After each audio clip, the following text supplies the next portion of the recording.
Hello, pool lovers, hello, pool viewers.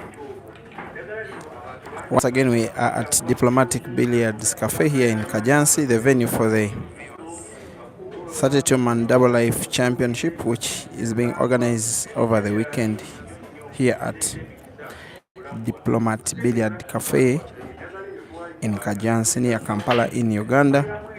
Ongoing is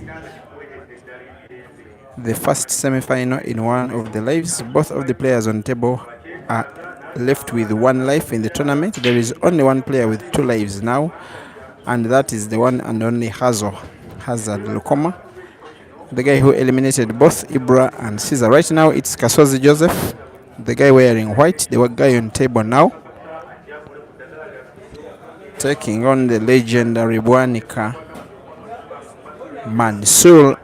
They are racing to 9 and KASOZI is leading 2-0.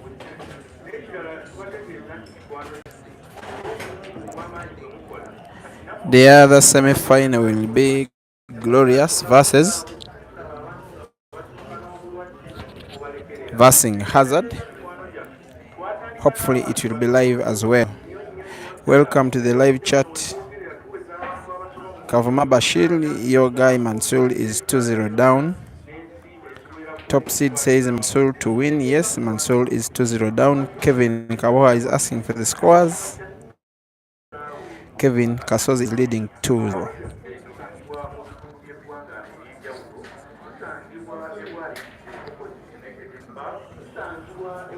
The last time these two guys faced off was in a money match. That time KASOZI had a 3-game head start, racing to 21. And KASOZI won the match convincingly with $600 at stake.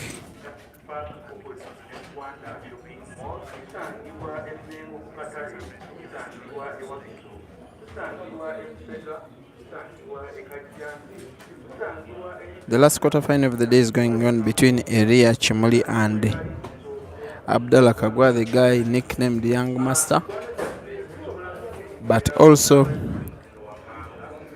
in his second life quarterfinal, Luvola Simon, the computer, is taking on Hazard Lukoma. Hazard is already in the semi-final with one of his lives and is taking on Luvola Simon. The two players, after Caesar was beaten, looked like the two most on-form players in the tournament until computer was beaten in a decider by KASOZI, the game that was last streamed live here.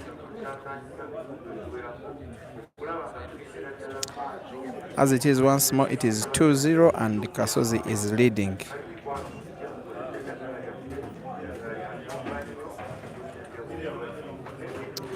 We'll be back soon. Thank you for watching.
sukali ajja bwati mu mubiri gw'omuntu ekisingira ddala ddala okuleeta sukali bwe kulya obubi sukali ono alimu ebika bingi ekisooka ekya sukali n'ekika ekyokubiri ekya sukali sukali ajja olwakuusa okutambulira ennyo mu sukali n'okubeera nga mungi nnyo mu sukali mukwano gwaffe singa sukali aba nga mungi mu sukali n'atambulira kifula ensigo z'omuntu etwandise ddini kubanga zikola nnyo bwe ziba nga zikola nnyo ekiseera nekitendewalibwa kireka kukusoolo omungi washuga kubanga atambulira mu sukali wanosi waba nga atambulira mu sukali okulaba nga obadde bulamuwanaokukwata okugera kukwata amata yawe kulina kutambula nomale kulina amazzi ojja kutuuka ekiseera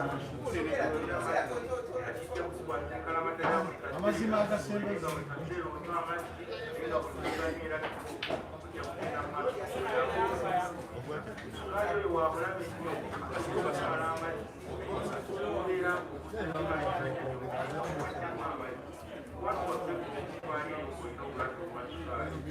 oyagala kubakuba buli kaseera enyonta ekulumamu oyagala kubeera ngaolya buli kaseera kugamba mukwano gwakijagala abantu abatabatiwa sukali okujjanjaba abantu mangi nnyo betuwadde eddagala lyaffe lino okuba lwalibawa lwaddayo okuteebereza nti oluusi alinamuko ku sukali atuma mukiminyo waliwo abantu ababeereyo nga babagamba nti sukali tawona sukali awonera ddala tumujjanjaba n'anomalayo naddamu n'abeera ng'alina omubiri mukwano tutwala obudde buno okubeera nga tubasomesa omuntu obeere nkimanyi ekikwatagana n'obulamu bwo sukali tumujjanjabira ddala n'abalansinga n'abeera ng'alina omulinga omuntu yenna gwetaaga sukali naye ate kiba kyabulabe nnyo sukali okugenda waggulu oba okuva wansi ennyo so eddagala lyaffe lino libalasinga bulungi sukali mubiri n'ogenda okuddayo okupima ng'abalansinga ng'apima nnyo netubategeeza mikwano gyaffe ng'otawanyizibwa sukali ebbanga ddene ofuna ekizibu ky'okukaakuka sukali ono bwabulabe nnyo yagutugwe ku ddagala lyaffe lino ogenda kutereera bulungi nnyo mikwano gyaffe tukyagenda mu maaso okubeera nga tubasomesa naddala abatamanyi obulwadde obwa sukali sukali bwakinyo asobola okuleetera okukaakuka okukaakuka okugenda kuleetera okuba n'obwamazzi obeere dehydrated kyetwandidde dehydration amazzi nga gakuwedde mu mubiri ojja kugenda mu maaso n'okubeera ng'onywa nnyo bw'onaanywa ennyo era okuka nnyo amazzi gajja kukka omubiri omubiri zijja kunoonya amazzi obutundu by'omubiri ebyenjawulo okunoonya amazzi ojja kulaba engeri amaaso gabeeramu amazzi tissues oba sews ojja kukka amazzi mu maaso go ogenda okulaba nga tukyalaba bulungi ekifunga kikukutte mu maaso kubanga omubiri kuba gunoonya amazzi ate nga tegugafuna tukyagenda mu maaso mukwano n'okubeera nga tubasomesa omulwadde wa sukaali ali eyo omuminyodde buli tayimu wejja ekikireetamu n'obeera eyo obeera okukaakuka entonde ekulumira kumu eddala ng'ebeera ekulumira kumu n'ofuna ekifo ku maaso n'obeera ng'owewuse sukaali akozza n'eddagala lyaffe ettuufu ekigenda okuwonya sukaali nga bwe ogenda okupima sukaali ng'apima nnomu mulimu abantu abatawanyiziddwa obulwadde bwa sukaali ebbanga ddene n'obeera ng'otambulanga bwe ogenda towona jangu tugwe ku ddagala lyaffe erigenda okukuumula oliragirire n'ebanno mikwano tukyagenda mu maaso okubeera nga tubasomesa sukaali ono atambula nnyo ebintu obulwadde bwa puresha anunya omutwe aleetera omuntu okubeera nga takyalaba bulungi n'amuleetera ekifo ku maaso okusesemasesema osobola okuyiteeyo obulwadde bwa puresha nkuwulira omuntu okuvuga mu maaso ng'ekifuba kikulumira munda n'ozimba ebigere n'ofuna ministroke eno kwe kusanyalala oluusi omuntu n'ogenda okuwulira olinga atandise okusanyalala kwolulira otandise okufuna kyetwandiyise ministroke ogamba ku mukwano gwaffe atawanyizibwa puresha yakugwa ku ddagala lyaffe netubategeeza mikwano gyaffe abali eyo mmwe abatanawala bulwadde buno obwa puresha obulwadde buno obwa puresha bwabulabe nnyo tukugamba nti mweggyemu ebintu by'okweraliikirira kandi bwolye bulungi olyo obulungi abantu abasinga balowooza kulya ennyama nabyennyanja mukwano gwaffe kandi bwolye ku bintu ebibisi kandi bwoli ku wotameroni oli ku mapaapaali oli ku bibala oli ku green oli ku nakatyoyi owala okuba And by Mansoor reporting that black, it means Kasozi now leads 3-1. Remember, we are racing to 9.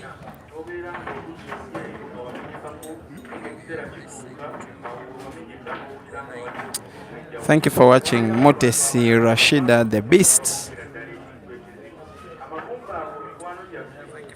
I think she's supporting Kasozi.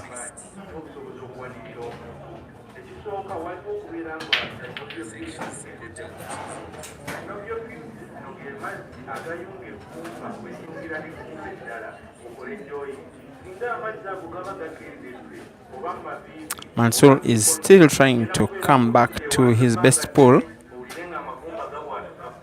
He's one of the players with already legendary status in this sport, already having won 7 calendar tournaments of the Pole Association of Uganda, individual tournaments, including the National Open, which was last played in 2017. We missed it the following year, then the 2 COVID years which followed thereafter. Up to now, Uganda has not had a National Open Championship. Hopefully, we are having it this year, very hopefully.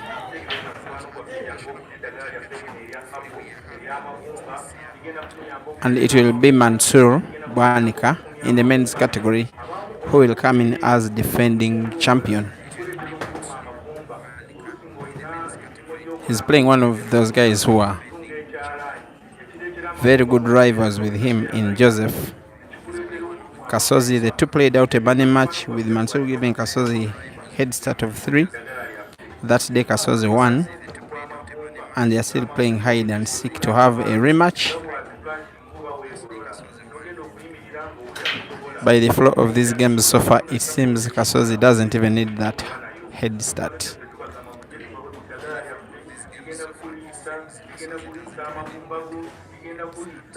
The shot is not accurate. It seems he cannot see the whole of the black ball.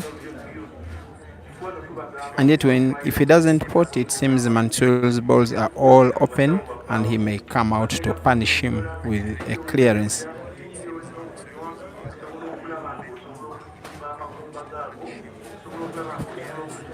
Kasozi doesn't pot the black, sets it. What Mansoor needs to do is to pot a ball here, and then an ordinary run on the table will be expected to follow.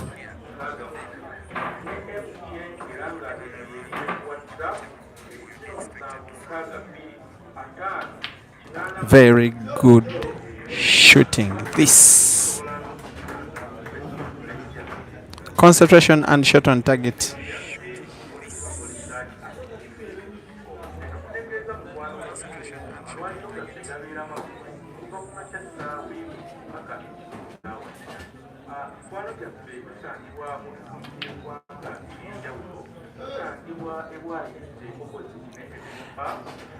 The next game we are expecting live is Senyonjo Glorious. We have not watched him so far.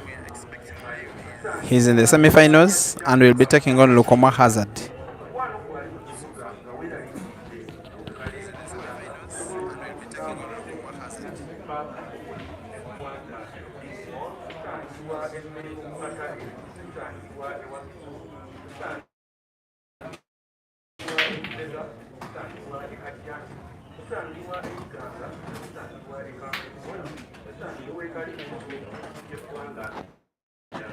The game between Hazo and Computer is ongoing. It's in its early stages. It's 1-0 and it's Computer leading. He's trying to win and have one of his lives in the semi-finals. That will mean that no player will have 2 lives in the semis, just in case Computer wins. If Hazard wins, it will be a different team. Here, it's now 3-2, Kasozi leads. Thank you for watching. Van Mato, Amigo 256. Motesi Rashida, stop crying. You lost to Kasozi. Next time better. Thank you for participating. Bashir Kavama, thank you for watching. Kevin Kagboha, Just Jose, Murangira Charles, Henry Katumba, DJ Cats X, Steven Onyango, Dear Mama, Just Jose, Top Seed. Thank you guys for loving this game. Your love makes the game grow bigger and bigger.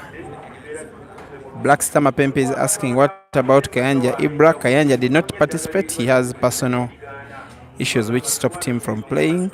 Actually, he had registered but lost by walkover because he was not available to play.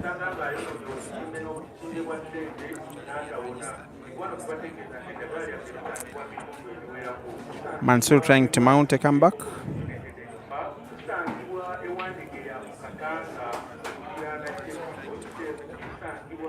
These two guys have so far played a minimum of 3 money matches. The first one was 121-11. That was 2 years ago when Mansoor was red hot. Actually, it was 11-11. Then he won the following 10 games straight.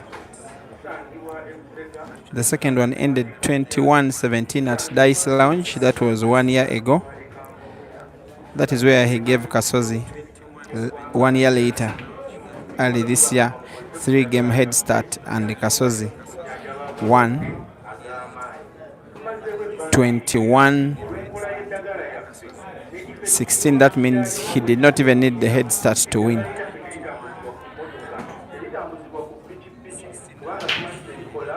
According to recent form, recent performance in championships, KASOZI has been playing clearly better. Mansoor is one of those players who have not regained his top form.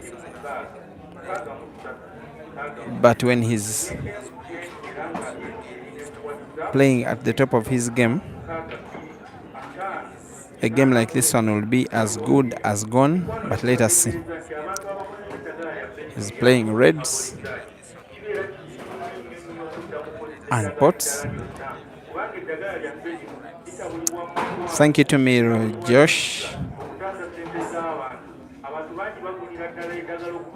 Bashir Kavuma is part of Mansoor's management team. He's wishing he will be here, but he can't.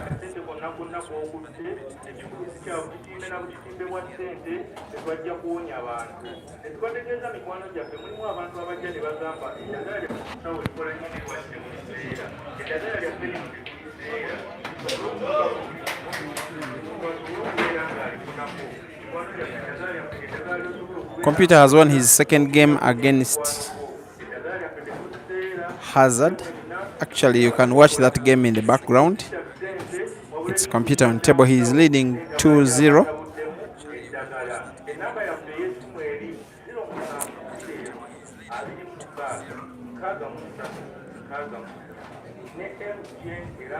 Black Star Mapempe is asking, can we say that Scorpion Sting is the best pool player in Uganda?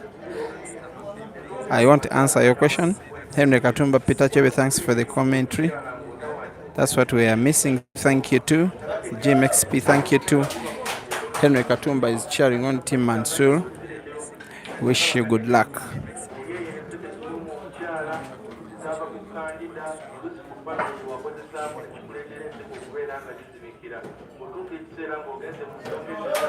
Another ongoing quarterfinal is now 4-4 between two players who are local players based in the area between Young Master Abdallah Kagwa and Area Junior, while the one you are watching as well is 3-3. KASOZI won the first 3 games and Mansoor came back to equalize 3-3. I'll be back shortly. Meanwhile, enjoy your viewing.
bajjajjaffe bamaama abaatuzaala tewali bulijjo okubuuza bakyala olw'ensonga tusuubizidde eddagala lyaffe lino ery'obutungiro teekasibwa abantu omukyala ate eddagala lyaffe lino enakubeera ng'obalirira enaku eddagala eryokunywa enaku eddagala eryokunaaba enkola ey'okusala abakyala nga bazaala ekintu ekyo kiba kyabulabe luzaala abaana ekikugeera era kitegeeza obuwangaali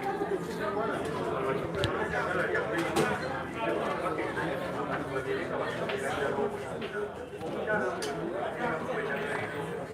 enaku eddagala eryokunywa enaku eddagala eryokunaaba Mansoor now leads 4-0. He has won 4 straight games,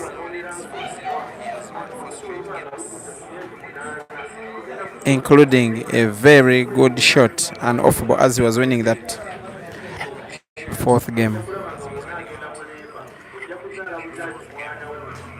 The game you can watch in the background is now 3-0, Computer leading against Hazard. While the last quarterfinal of the day between Elia Junior and the Young Master is now 5-4. It is Elia in the lead. The two guys are local players. They are best within the area. So it is a local derby of some kind.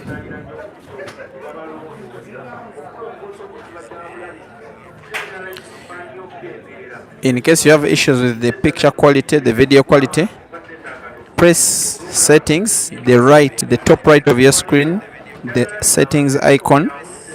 Just press it once, then select quality, go to advanced and select the highest possible figure, the highest possible resolution. The higher the figure, the better your video.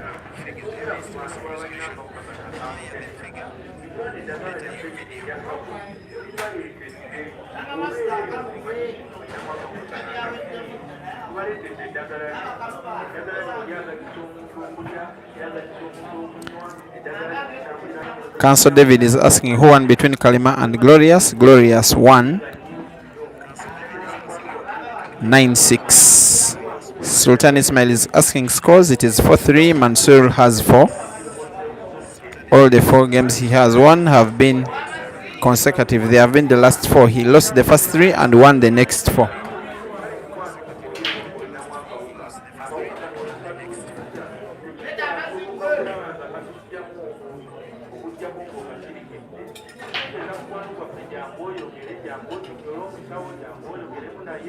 Still 3-0 between Computer and Hazard. The last time they faced off was the Easter Cup in Masaka last Good Friday, and that day Computer won in a decider. That was 5-4.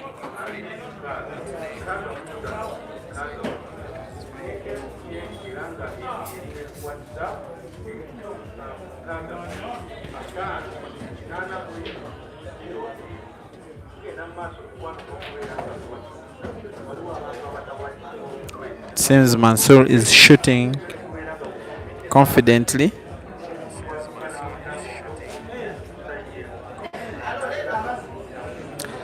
At his very best form, if he's playing his top pool, you would fancy him against KASOZI.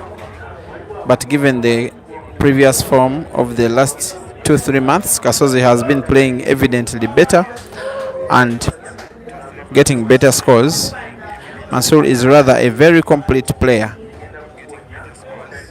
When he's on his game, he normally decides to attack only when he's sure. Like you've seen, he had the choice to attack, but because it was a little bit risky, he decided to go defensive.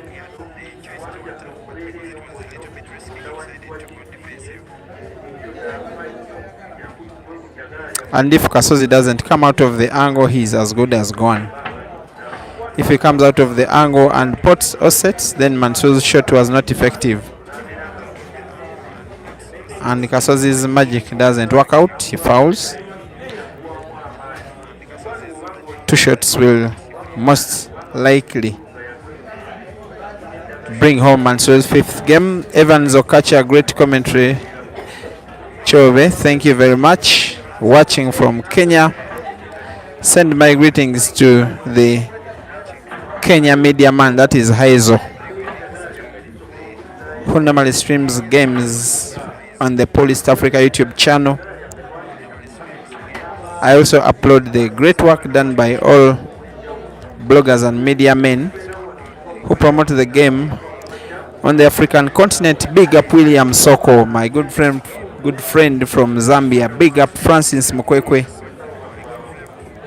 from Zimbabwe.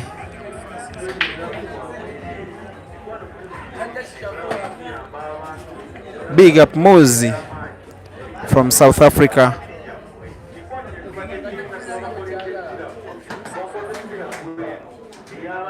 Big up John Doe Emi, also known as Sero from Uganda. As Mansoor puts his fifth game of the day, now leads 5-4. And timeout Kasozi.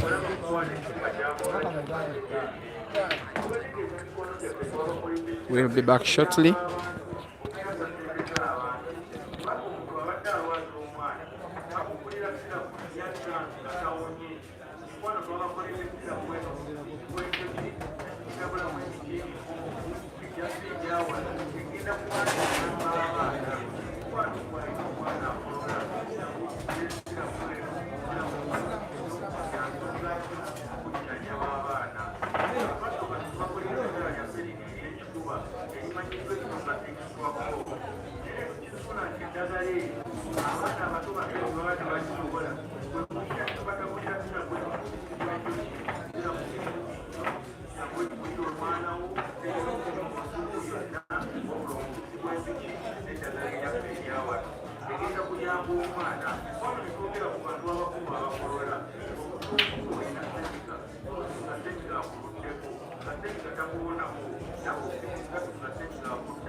n'olikwatira n'oliteeka mu kamwa ojja kusituka wano kutambula okugenda ng'owonye eddagala lyaffe ery'amannyo lyo likozesaawo okwanaayeeyo amannyo nga gakuba amannyo nga gatakyala galala gakwatiridde ebiseera by'envu galimu ebituli gabeera gakutuka gabeera gakunyeekeera olutosakulira kutayirira olina kutayirira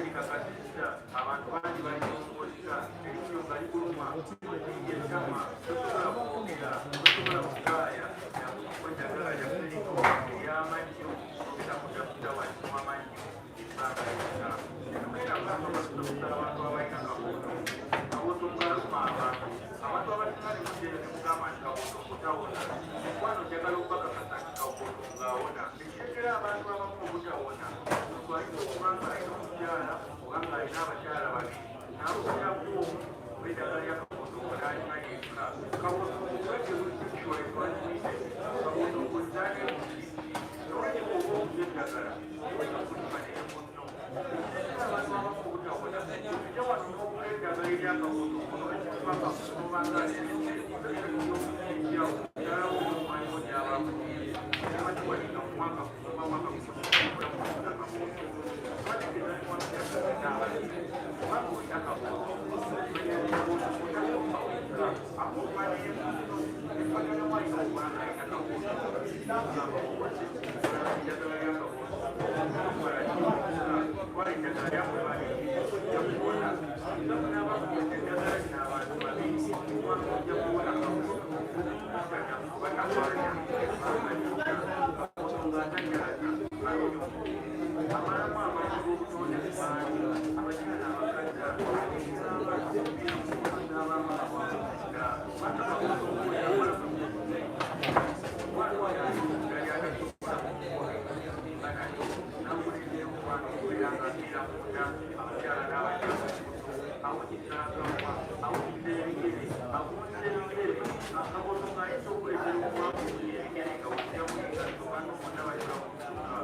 bakulyangibwa tetwogera ku ddagala lyaffe likiry'abantu eddagala likiry'abantu kukwati yansonga nnyo oba byali eyo nga tonnettagira ddagala lyo simanyi kyoliko abantu bangi balyettanira okukola kwayo eddagala lyaffe lino ery'abantu kubantu kuwalimirako edakiika 10 oba 15 ojja kubuulira okukwata kwatu okugendako entambuule okwata tubagamba eddagala eyo lya mirundi ebiri eddagala ery'okunywa nalyo lyawedde okutegeka tubeerawo n'eddagala lyaffe lino erya pawuda erya kukwata nga hafu y'ensimbu hafu y'ekikopo ky'amazzi agookya oba ekikopo ky'amata agookya otabule onywe kwano ojja kugenda okulaba ebitetereera ebimala abaami amaanyi bingi kwano obeera eyo omwami omanyi wakozesako enkola eya masturbation enkola eyo okwematiza masturbation yabulabe ey'omwami omwami yakola masturbation bateekebwako omuliro nga bwe gubeeraawo n'ofulamu akawukikozekera kwano masturbation yabulabe nnyo egajja prostate bwe bwegattibwa oba tosobola okuleeta muliro ng'omwami bwaguleeta olina okutegeerera abantu balina kuwako omuliro wa masturbation eddagala lyaffe lya busente butono nnyo ate nga likola nnyo otegeeza mikwano tujje naye nga tubabawo eddagala lyaffe tujja kutamusa wannyo ebbanga lyonna namba yaffe yekigeri omukamusire 25 n'emuyenjera nga whatsapp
Yes, from the timeout, each player has won one game.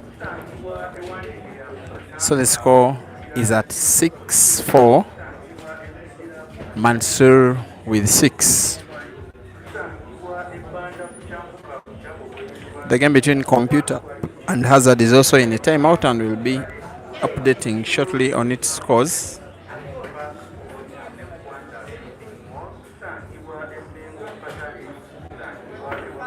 This championship definitely ends today. We are hoping that by 10 p.m. East African time we will be done. That is the target. It can only be delayed a little longer if Hazard goes very far in the tournament with 2 lives, because that will mean that the semi-finals will not be played at the same time, because he will be the same player playing each semi-final. If he performs very well, he even has an opportunity for being number 1 and 2. If he wins both charts, that means there will be no final played. He will just take his prize for number 1 and 2. Then the first runners up for each chart will be playing the losers match in each category to take third place.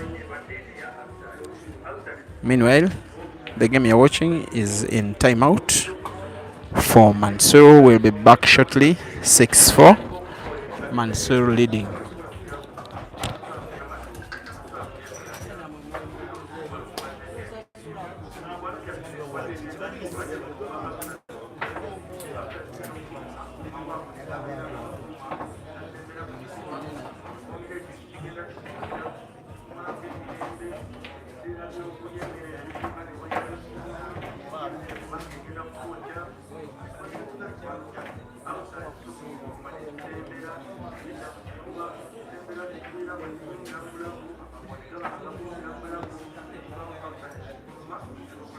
Chris.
mutegeeza mukwano gwaffe wadde eddagala lyaffe lino likolerawo mubirizo lyonye eddagala lyaffe eryedongeza ekutaliddwa tojja kuddamu kutawaanyizibwa kitundu ekyo obulamu bwo bwonna era bikwano byaffe twategeeza eddagala In the background, the game between Computer and Hazard is tying at 4-4. Computer is living by the edge. He's in his second life. Defeat will mean he exits the tournament completely, and it will take Hazard in the semi-finals with 2 lives. genda mu maaso n'okubategeeza mikwano gyaffe nti abantu besijjanjabizizza eddagala lyaffe lino abantu bali mu kweyagala abantu bali mu Hazard will be live taking on Senyenjo Glorious in the next game. kulabika ng'abantu balengera ddala mu maaso eddagala lya kawo It will be the second semi-final in his second life.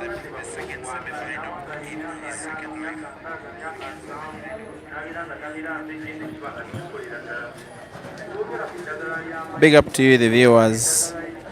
Mbazira, Paul, Bwenje Lawrence, Seremba Kasim, David Oguli, always watching from Karamoja. I've not seen your registration for the Pole Association of Uganda Grand Open. Amigo 256, thank you. Starting with you, yes, Councillor David. I think he's supporting Mansoor. He used to be a fan of Mansoor, then he walked away from him when Mansoor lost form.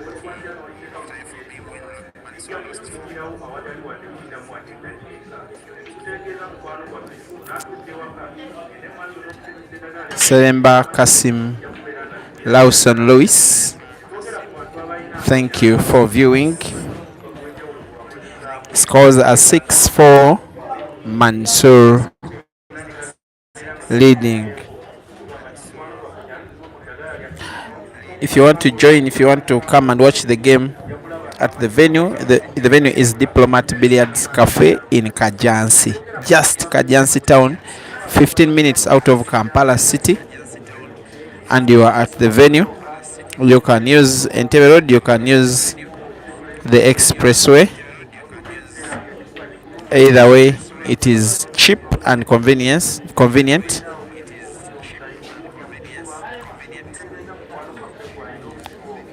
As we watch a blunder from KASOZI.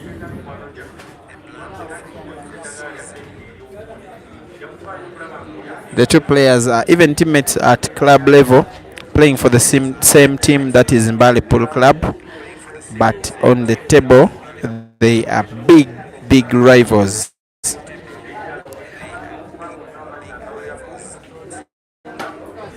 Actually, players were supposed to be racking their own games, but KASOZI refused it and requested for someone to be racking the balls at the start of each game for both players.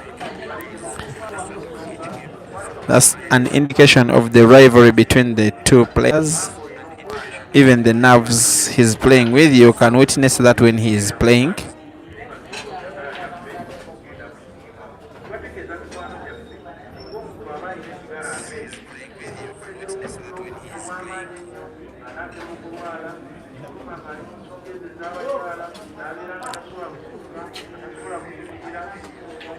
This is good shooting. It is long since I last saw Mansoor playing like this. Actually, it was in the money match.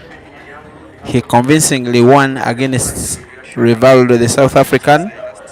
We didn't have the game live at the request of Rivaldo himself, but Mansoor won that money match 21-16 with a 5-game head start given to Rivaldo. That means actual score was 21-11. That's the last time I saw him playing as well as he's doing now. Right now, he's potting this black and now leading 7-4. That means KASOZI needs to win 5 games, while Mansoor only needs 2. This makes him the overwhelming favorite to win this match and proceed to the semi-finals, where he will be playing the winner between Young Master and Area Junior.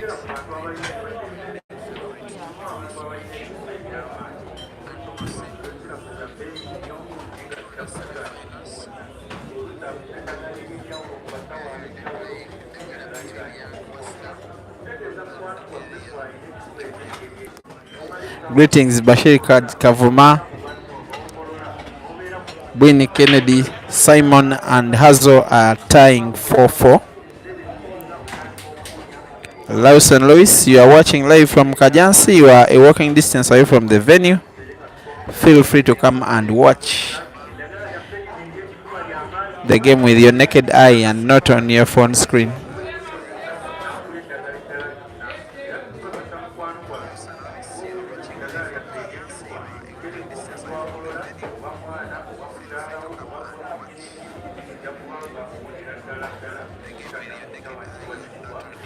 Next live game, Senyonjo Glorious taking on Lukoma Hazard. He's just seated nearby and watching Hazard's game, hoping to read how Hazard plays such that he can adjust his game and punish according to the lessons learned against computer, just in case. Either way, even if computer wins or Hazard wins, Hazard's other life will be against Glorious.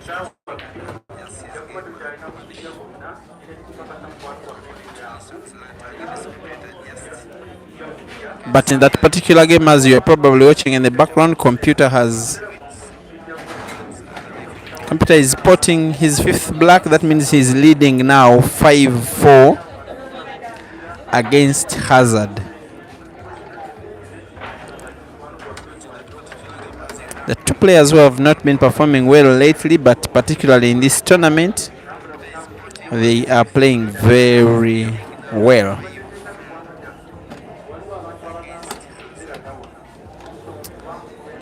I think you can see that there is no shortage of talented players in Uganda. From the performance of some of the top players and how they are being challenged by some of the lesser known players. Ahawe Ryan scores a 7-4.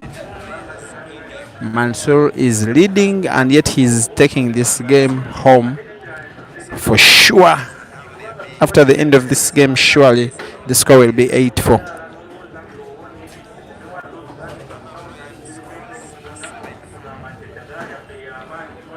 Yes, it's official that Mansoor only needs to win one game to qualify for the semi-finals.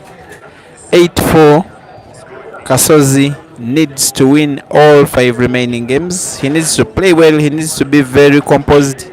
He needs to avoid mistakes, and above all, he needs to be lucky,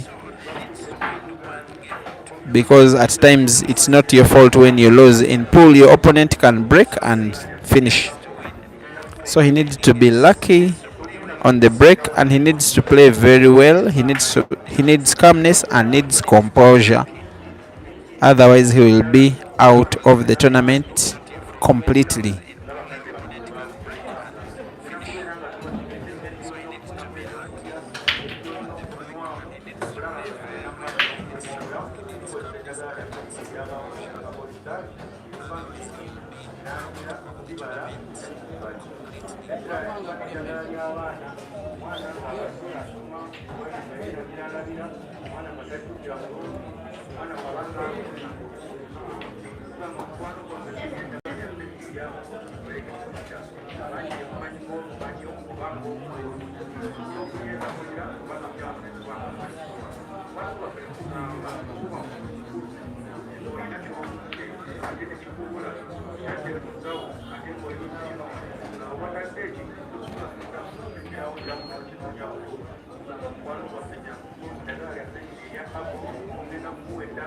Once again, 8-4. I can see fans of Mansoor are pouring on the page. In the comment section, manager IBK, Bashir Kavuma, dominating the comment section. It's okay. It's your day this time.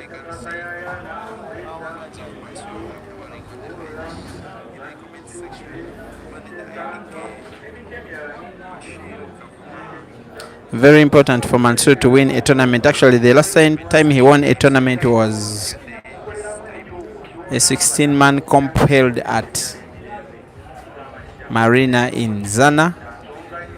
Just after that, he had won a tournament in Kenya. He beat this very opponent Kasozi in the final. Since then, it's about 4 months down the road. He has never been seen in the prize bracket. At one time, actually, he said the issue was his playing Q and kept himself out of the game, not playing until he got a new Q, which Q was delivered by Aiden Joseph when he traveled from Johannesburg. Looking at this game itself, you would think that maybe the Q is working out the magic. So in case Mansoor reaches the prize bracket or wins, maybe he may have to send something to Eden.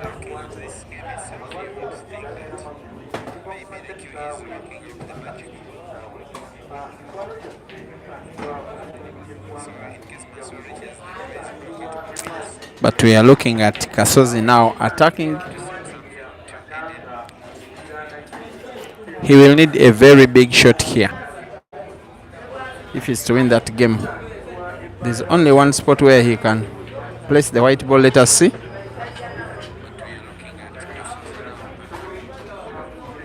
It was 98% accurate, but 98 is not enough. So he needs another big shot here. You will say he's a little bit unlucky. Maybe he's a little bit inaccurate because he wanted to rotate the white ball around the yellows and put the black in the same pocket where he put the last yellow, but it was not to be. You can just see he's giving out two shots, which would literally give the match away to Mansoor.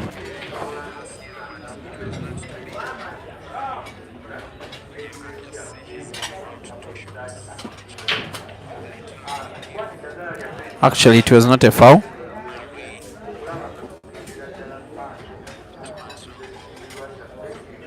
It's now a tricky situation for Mansoor.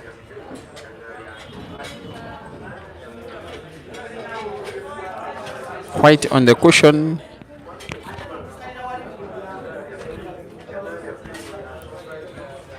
And did not pot. Kasozi needs such luck if he's to make a comeback. He has a chance on the black.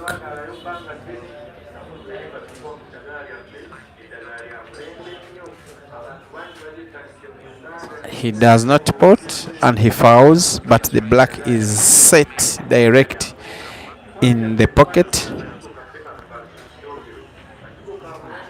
What can Mansoor do? Let us watch.